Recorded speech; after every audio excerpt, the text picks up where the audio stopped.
I don't know. I don't think there's any passion anymore. It's like, when he says I love you, it's like he's doing a chore.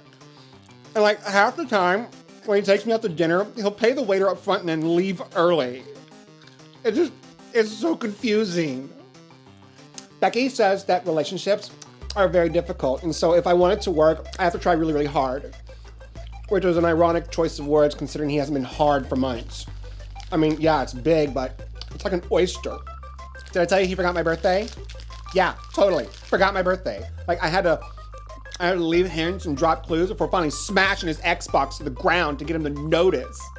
Like, hello, me. Becky says his job has been very stressful and he's not doing well for his mental health. But then she did sleep with him, so there might be a bias there. I don't know. I'm so confused. What do I do? I just feel like he's not being the best version of himself for me. And I guess I just have to live with that.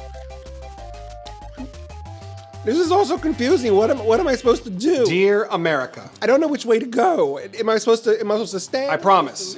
There's a point to all of this. Work on this thing. And like, what am I supposed to do about this? Dump him! Dump him! Dump him! Dump him! Dump the motherfucker already, or shut up!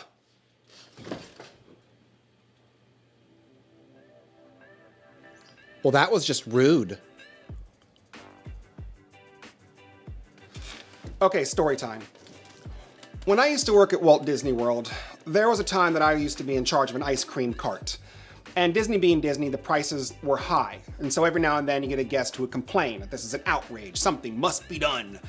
But every time, and I mean every single time, as the guest is complaining, they're still buying the ice cream. So it really comes as no surprise that, well, the price never went down. Now, these past few months have showcased, if nothing else, a complete and total failure of this government across the board. And it really isn't difficult to see how we got here. I mean, this is not a group of people inclined to change or really do anything, considering that over 90% of them get reelected time and time again, no matter the circumstance. 12 senators in Congress right now have been there for over 20 years, and that includes the leaders of both parties. Add in the House of Representatives, and you got 15 who've been there since the 80s. Since the 80s! Add in those who've been there since only the 1990s, and it becomes even more disgustingly obvious this is not the fault of a single party. This is a nationwide disease of voters who keep returning to a poisoned well, thinking that if they only drink from one side of it, they're gonna be okay. Whether you're protesting the lockdown or you're protesting police brutality, the point is that we are all protesting authority.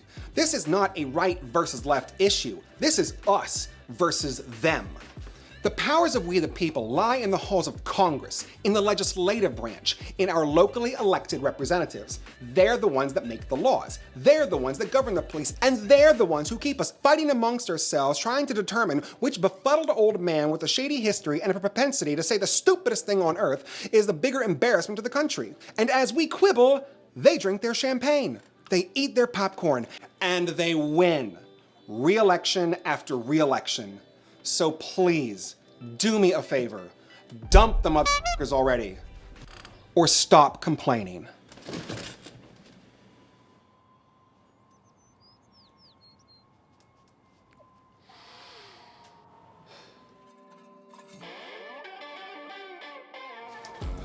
Okay, so I'm making this video to rant, that much is obvious. But beyond that, I want to tell you what my plans are in the hopes that maybe we can make a movement out of this. This November, when I go to the ballot box, I will have looked up who all of my representatives are, city, district, and state, and then I'm going to vote for their opponent. I really don't care who it is. I will take my chances on anyone else because, good Lord, has this been a monumental disaster. And as for the president, flip a coin.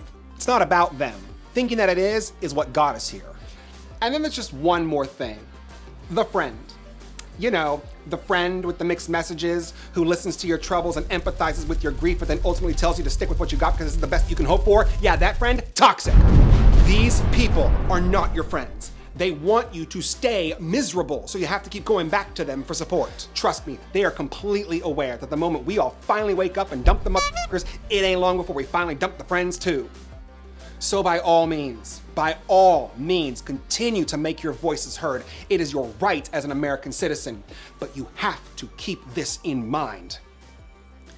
If you complain about the price of ice cream and then you still buy the ice cream, you have changed nothing. Are you seriously suggesting I just give up on something I tried so hard to make work? Yes. Well, it's easy to say.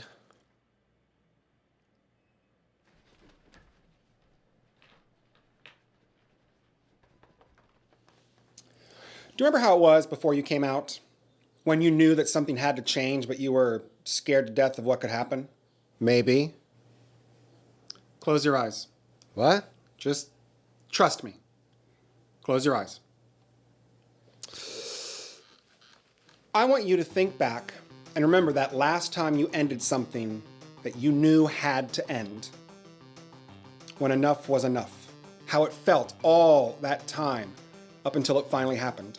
And now, remember how it felt when it was finally done.